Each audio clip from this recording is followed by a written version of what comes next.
Robin Hood, Chapter 7. How Robin Hood Met Friar Tuck. The friar took Robin Hood on his back, deep water he did bestride, and spake neither good word nor bad, till he came at the other side. In summer time when leaves grow green, and flowers are fresh and gay, Robin Hood and his merry men were all disposed to play. Thus runs a quaint old ballad which begins the next adventure. Then some would leap, and some would run, and some try archery, and some ply the quarterstaff, and some fall to with the good broadsword. Some again would try a round at buffet and fisticuff. And thus by every variety of sport and exercise they perfected themselves in skill, and made the band and its prowess well known throughout all England. It had been a custom of Robin Hood's to pick out the best men in all the countryside. Whenever he heard of one more than usually skilled in any feat of arms, he would seek the man and test him in personal encounter, which did not always end happily for Robin. And when he had found a man to his liking, he offered him service with the bold fellows of Sherwood Forest. Thus it came about that one day after a practice at shooting, in which Little John struck down a hart at 500 feet distance, Robin Hood was fain to boast. "God's blessing on your heart," he cried, clapping the burly fellow on the shoulder. "I would travel 100 miles to find one who could match you." At this Will Scarlet laughed full roundly. "There lives a curt all friar in Fountain's Abbey Tuck, by name who can beat both him and you," he said. Robin pricked up his ears at this free speech.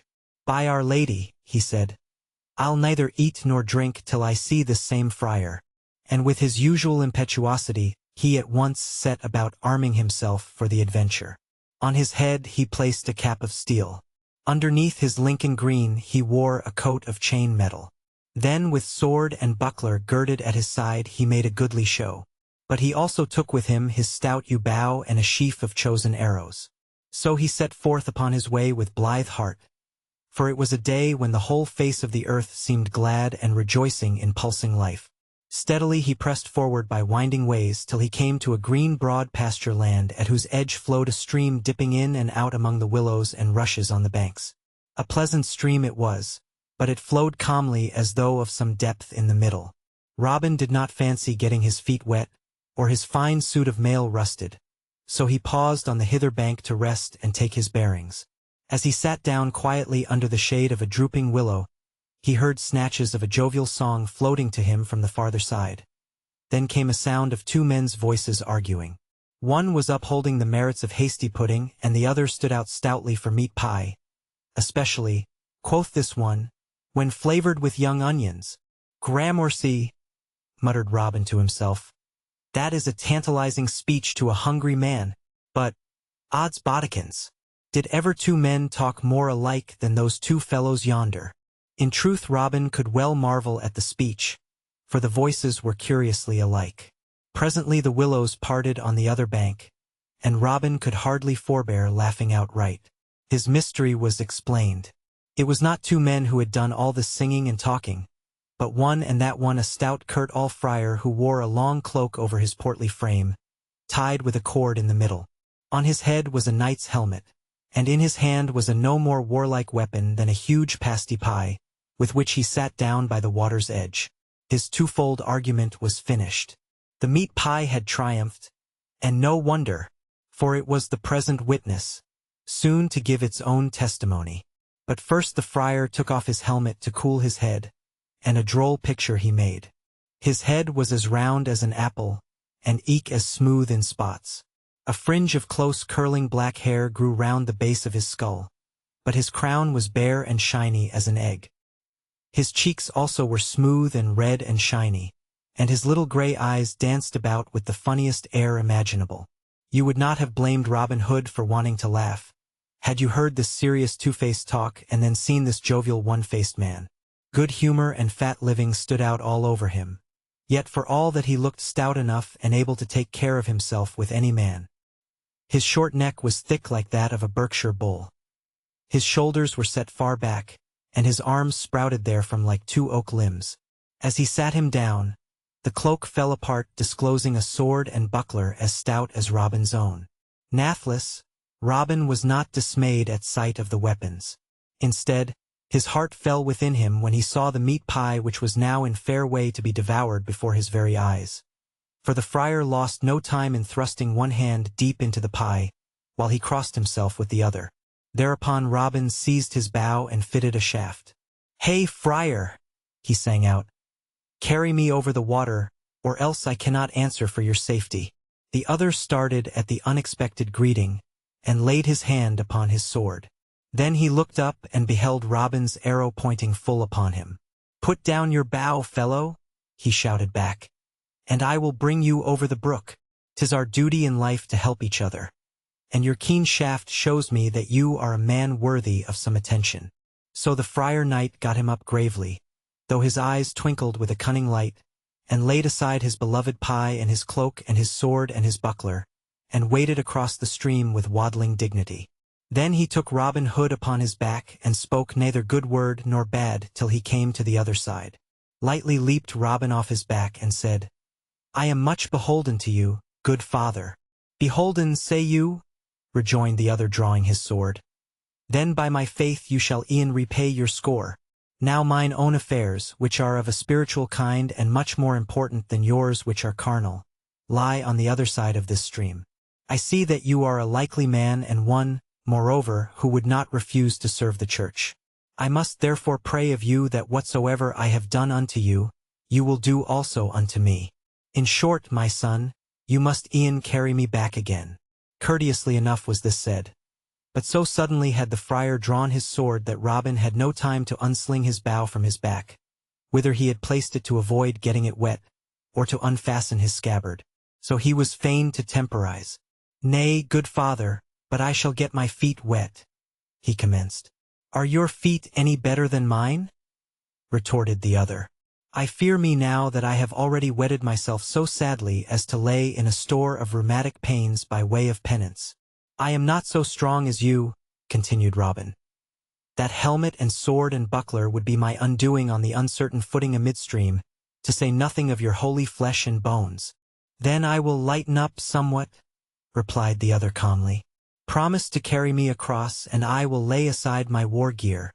"Agreed," said Robin, and the friar thereupon stripped himself, and Robin bent his stout back and took him up even as he had promised. Now the stones at the bottom of the stream were round and slippery, and the current swept along strongly, waist deep in the middle. Moreover, Robin had a heavier load than the other had borne, nor did he know the ford. So he went stumbling along, now stepping into a deep hole, now stumbling over a boulder in a manner that threatened to unseat his rider or plunge them both clear under current. But the fat friar hung on and dug his heels into his steed's ribs in as gallant manner as if he were riding in a tournament, while as for poor Robin, the sweat ran down him in torrents and he gasped like the winded horse he was. But at last he managed to stagger out on the bank and deposit his unwieldy load. No sooner had he set the friar down than he seized his own sword. "Now, holy friar," quoth he, panting and wiping the sweat from his brow, "what say the scriptures that you quote so glibly? Be not weary of well-doing. You must carry me back again, or I swear that I will make a cheesecloth out of your jacket."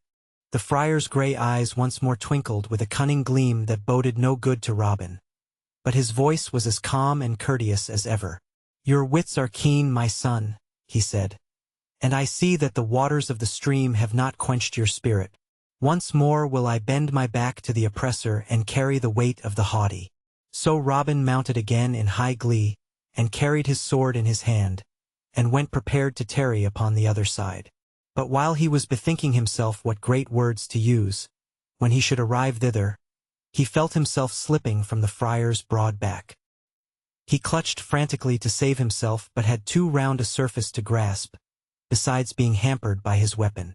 So down went he with a loud splash into the middle of the stream, where the crafty friar had conveyed him. "There," quoth the holy man.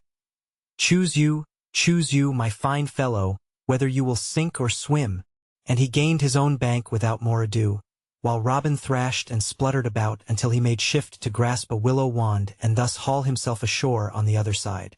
Then Robin's rage waxed furious, despite his wetting, and he took his bow and his arrows and let fly one shaft after another at the worthy friar. But they rattled harmlessly off his steel buckler, while he laughed and minded them no more than if they had been hailstones. Shoot on, good fellow," he sang out, Shoot as you have begun. If you shoot here a summer's day, your mark I will not shun. So Robin shot, and passing well, till all his arrows were gone, when from very rage he began to revile him. You bloody villain, shouted he. You psalm-singing hypocrite, you reviler of good hasty pudding, come but within reach of my sword arm, and, friar or no friar, I'll shave your tonsure closer than ever bald-pated monk was shaven before. Soft you and fair, said the friar unconcernedly. Hard words are cheap, and you may need your wind presently. And you would like a bout with swords. Meet me halfway I the stream.